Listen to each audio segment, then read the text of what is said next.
Welcome back to Awakened Reflections. Life's too short to let disrespect hold you back. We've all dealt with people who seem to go out of their way to undermine us.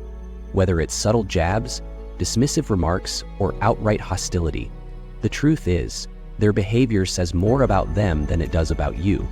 The question is, how do you handle it? How do you respond to disrespect without losing your peace or self-worth? The answer lies in a few simple yet powerful strategies that let you reclaim your energy, protect your boundaries, and stand tall. Dealing with disrespect can be draining, and sometimes it feels like the weight of others' negativity is holding you down. But here's the thing, you don't have to carry that burden. You have the power to protect your peace and stay true to yourself no matter how others treat you. By setting boundaries and staying grounded, you can preserve your mental and emotional well-being. So let's dive into the strategies that will help you reclaim your power and walk through life with confidence and respect. Today, we'll explore 9 actionable ways to navigate disrespect with grace and strength. Lesson 1. Embrace the power of silence. When someone disrespects you, your first instinct might be to defend yourself, argue, or get into a back and forth. But here's the thing. Sometimes silence is your most powerful weapon. It's not about being passive. It's about choosing not to give energy to negativity. Imagine you're at work and a colleague makes a backhanded comment about your idea during a meeting. You could easily fire back with a witty retort, or you could feel the sting of their words and start doubting yourself. But what if, instead of reacting, you simply looked them in the eye and said nothing? What if you just stayed calm, carried on with your point, and let the comment slide off you like water off a duck's back? That's exactly what happened to Sarah, a friend of mine. She worked at a high-stakes corporate job where one colleague, let's call him Greg, constantly found ways to undermine her during team meetings. At first, Sarah tried to respond, but Greg's jabs were getting under her skin and it was draining her confidence. She realized something. Greg wasn't going to change, and by responding, she was just giving him more power over her. So, one day, Sarah decided to try something different. Instead of engaging, she simply nodded when Greg made one of his passive-aggressive comments. She didn't roll her eyes, she didn't get defensive. She just remained composed and kept talking as though his words didn't even exist. It wasn't easy at first, but over time, Greg stopped. He realized that his attempts to get a rise out of her weren't working. In fact, Sarah's silence spoke volumes. The power of silence is profound. When you don't react to disrespect, you take control of the situation. You show that you're not bothered. You take away their power to affect your mood, your mindset, and your day. And the best part? You preserve your own peace rather than getting tangled in someone else's negativity. Lesson 2. Trust your own choices. It's easy to get caught up in seeking validation from others, especially when it comes to big decisions. Whether it's your career, your relationships, or even your hobbies, people will always have opinions. But the truth is, you don't need anyone's approval to make your choices valid. The moment you start trusting your own decisions is the moment you take back your power. Let me give you a real-life example of this. Meet Michael, a guy who always had a passion for food. He loved cooking and dreamed of one day opening his own restaurant. But there was a catch. Michael worked in finance. He had a stable job, a good salary, and a promising career ahead of him. So when he told his family he wanted to leave a secure job to follow his dream of becoming a chef, their response was far from supportive. "Are you sure this is a good idea?" his mom asked. "You're leaving a good career to chase something risky. What if it doesn't work out?" His dad echoed similar concerns. His friends were no better, suggesting he find a safe career. But Michael knew deep down that he couldn't live his life with what-ifs hanging over him. He decided to take the plunge. Michael enrolled in culinary school while still working his corporate job. It was a tough road, but every decision he made was his own. And guess what? Michael now runs a successful restaurant, and his passion for food is his full-time job. What's the lesson here? Michael could have listened to everyone else's opinions, but he didn't. He trusted his own judgment, even when it wasn't the most popular choice. And that's something we all need to do. Your choices, your dreams, and your values are valid, simply because you decided they are. When you trust yourself, you stop doubting your worth and your abilities. No one else knows your heart and mind as well as you do. If there's something you want to pursue, something that lights a fire inside you, trust that it's worth exploring, and don't let anyone, no matter how close they are to you, convince you otherwise. Lesson 3. Keep your distance from disrespect. Sometimes, the best way to handle people who don't respect you is to keep your distance. This can be hard, especially when the person is a close friend or family member. But here's the hard truth. Not everyone deserves a front row seat in your life.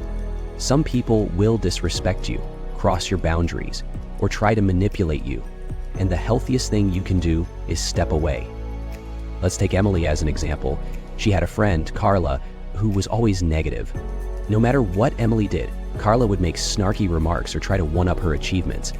Emily would share exciting news about a promotion at work, and Carla would respond with, "I thought you wanted to move to a bigger company. You're really staying in this role?" At first, Emily ignored it, but over time, the constant negativity began to wear her down. She felt drained after spending time with Carla, always second-guessing herself and questioning her worth. Emily realized that in order to protect her mental health, she needed to set a boundary with Carla. So, instead of confronting Carla head-on, Emily gradually started distancing herself. She didn't answer every text or take every call. When they did meet, Emily made sure to keep things light and positive. But she didn't invest as much time or emotional energy into the friendship. Slowly, Emily realized how much lighter she felt. The negativity from Carla no longer weighed her down, and she started to surround herself with people who lifted her up. Distance isn't about being cold or unkind, it's about protecting your peace. You don't have to keep toxic people in your life out of obligation. It's okay to step back and make room for people who respect you. When you do this, you'll feel more confident and clear-headed, able to focus on the relationships that genuinely nourish your soul. Lesson 4. Hold your head high. When you're dealing with people who don't respect you, one of the best ways to reclaim your power is to hold your head high. Confidence is the silent message that you're untouchable. People who thrive on disrespect want to see you shrink, doubt yourself, or get defensive.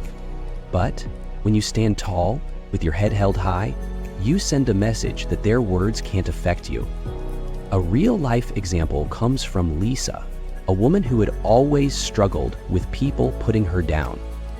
She had a colleague, Greg, who would often make sarcastic comments about her work, undermining her confidence. Lisa tried to laugh it off, but inside, it stung. One day, after one of Greg's typical comments, Lisa decided to try something new. She stood up straight, looked him in the eye, and simply smiled. Greg didn't know how to react. Over time, he stopped making comments, realizing that they no longer had any effect on Lisa. She had taken back her power. When you hold your head high, you're telling the world and yourself that you know your worth. Lesson 5. Don't let their negativity define you. When someone disrespects you, it's easy to internalize their words, making them feel like a reflection of your own worth. But here's the truth. Their negativity is about them, not you. When you allow someone's disrespect to seep into your mind, you let them define your value. But when you reject their judgment, you take back control. Take Jason, for example.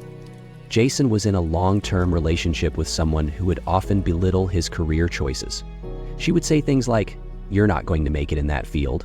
Why don't you get a real job?" The comments weren't just occasional, they were constant. Jason started to doubt himself. He wondered if he really was making a mistake by following his passion. He was becoming increasingly unhappy, all because he was letting her words define his self-worth.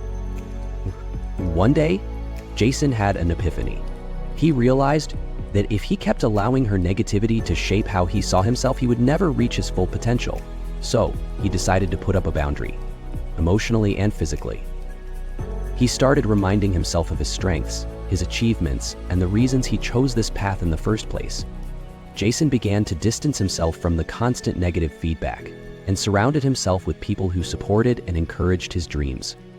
Over time, he became more confident in his choices. He even made significant progress in his career, something he had never thought possible while stuck in that toxic environment.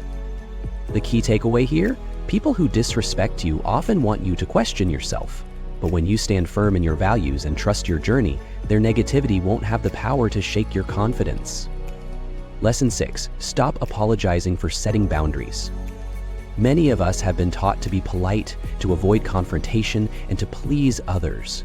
We apologize for setting boundaries or standing up for ourselves. But here's the reality. You don't need to apologize for protecting your peace. Setting boundaries isn't selfish, it's necessary for your mental and emotional health. I want to tell you about my friend Katie. Katie had a relative who always made her feel guilty about not attending every family gathering. No matter how many events she attended or how much time she spent with family, her aunt would always find a way to make her feel like she wasn't doing enough. "You're always so busy with work," her aunt would say, "but family is important too." At first, Katie felt terrible. She felt like she should apologize for having other priorities. She spent years saying yes to things that drained her, trying to avoid disappointing her family. But over time, she realized that her well-being was just as important as spending time with family. Katie started setting boundaries. She told her aunt, "I'm not going to be able to make it to every event, but I will join when I can." She stopped apologizing for needing time for herself. It wasn't easy. There were awkward conversations and hurt feelings. But Katie learned that she didn't have to sacrifice her peace to make others happy. She began taking better care of her mental health. And even her family members started respecting her decisions. Setting boundaries is about understanding that your needs matter. It's okay to say no, to prioritize yourself, and to protect your space without feeling guilty. And the more you practice this, the easier it becomes to live authentically. Lesson 7. Choose your circle wisely. Who you surround yourself with will have a profound impact on your life. If you spend too much time with people who constantly tear you down or disrespect you, that energy will start to rub off on you. But when you surround yourself with people who uplift you, encourage you, and respect you, you will thrive. Let me share a story about my friend Tom. Tom had been in a group of friends for years, but over time, he started feeling like an outsider. The group had become negative, constantly complaining about their lives, criticizing each other, and feeding off drama. Tom didn't realize it at first, but he started feeling drained after hanging out with them. He began doubting his own worth, questioning whether his own achievements were even significant. One day, Tom made a decision. He started to slowly withdraw from the group. It wasn't an easy choice because they had been his friends for so long, but he realized that their constant negativity was affecting his mindset. Instead of going out with them every weekend, he started spending more time with people who inspired him, people who encouraged him to pursue his goals and be his best self. Tom also joined a new group of people who shared his passion for self-improvement. He didn't have to cut ties completely, but he started focusing on relationships that brought value to his life. Over time, his confidence grew, and so did his success. Tom had become the person he had always aspired to be because he surrounded himself with the right people. The point here is simple. If you want to thrive, you have to choose your circle wisely. Seek out people who build you up, who encourage you, and who make you feel like your best self. The more you do this, the more your confidence will soar, and the less room there will be for disrespect to creep into your life. Lesson 8. Don't be afraid to walk away. One of the hardest but most liberating things you can do is to walk away from situations or relationships that don't serve you. Walking away doesn't make you weak. It makes you strong. It's about recognizing your worth and knowing that you deserve better. Take the case of Melissa. She had been in an on and off relationship with a guy who constantly disrespected her. He would cancel plans at the last minute, make snide remarks about her appearance, and ignore her needs in the relationship. Melissa stayed because she was afraid of being alone and felt like she couldn't do better. But after a particularly hurtful incident where he dismissed her feelings completely, Melissa realized that she couldn't keep sacrificing her self-respect. She deserved someone who valued her. She walked away from the relationship despite the doubts and the fear of loneliness that crept in. It wasn't easy, but it was the best decision she ever made. Walking away opened up space for new opportunities, new experiences, and new people who valued her. Over time, Melissa built up her confidence and learned that being alone wasn't a curse. It was a chance to rediscover herself. So, if you're in a situation where you're being disrespected, don't be afraid to walk away. Whether it's a toxic friendship, a relationship, or even a job that doesn't value you, walking away is a powerful act of self-respect. It sends the message that you know your worth, and you're not willing to compromise it for anyone. Lesson 9. Own your power always. The most important thing you can do when dealing with disrespect is to own your power. You are the creator of your life, the one who determines your worth, and no one can take that away from you unless you let them. Take Jasmine's story. Jasmine was an up-and-coming artist, and when she started sharing her work online, she got a lot of attention, but not all of it was positive. People would leave hurtful comments, trying to tear down her art. At first, Jasmine took it personally. She felt like they were criticizing her as a person, not just her work. But then Jasmine decided to flip the script. She stopped seeing those negative comments as a reflection of her talent or her worth. Instead, she saw them as a sign that she was doing something right. After all, if people weren't talking about her, that would mean she wasn't standing out. She continued to share her art, even in the face of criticism. Jasmine learned to own her power and never let anyone else's judgment define her. And today, she's one of the most respected artists in her field, all because she refused to let disrespect tear her down. Conclusion: own your worth and rise above. In life, we all encounter moments where we're faced with disrespect, whether it's from family, friends, colleagues, or even strangers. But how we choose to respond to that disrespect will define us. You don't have to accept mistreatment or diminish your worth just to please others. In fact, the true strength lies in recognizing when you're being disrespected, setting clear boundaries, and walking away from situations that don't align with your values. Remember, the disrespect of others is a reflection of their limitations, not yours. Your worth is not tied to their opinions or actions. When you own your power and embrace self-respect, you create a life where you control your narrative. You become the person who others can't help but admire because you stand tall in your authenticity. As we've seen from real-life examples, when you stand firm in your beliefs, choose your circle wisely, and never be afraid to walk away from negativity, your confidence grows, and you'll find yourself attracting people and opportunities that value you for who you truly are. So take a moment today to reflect on how you're allowing others to treat you. Ask yourself, am I accepting disrespect where I shouldn't? And remember, you have the power to change the narrative. Own your worth, set those boundaries, and rise above. The life you deserve is waiting for you on the other side of disrespect. Thank you for watching. If you enjoyed this video, make sure to subscribe for more content on personal growth, overcoming challenges, and living authentically. Leave a comment below with your own experiences on how you've learned to handle disrespect. Let's continue this conversation and empower each other to live our best lives. See you in the next video.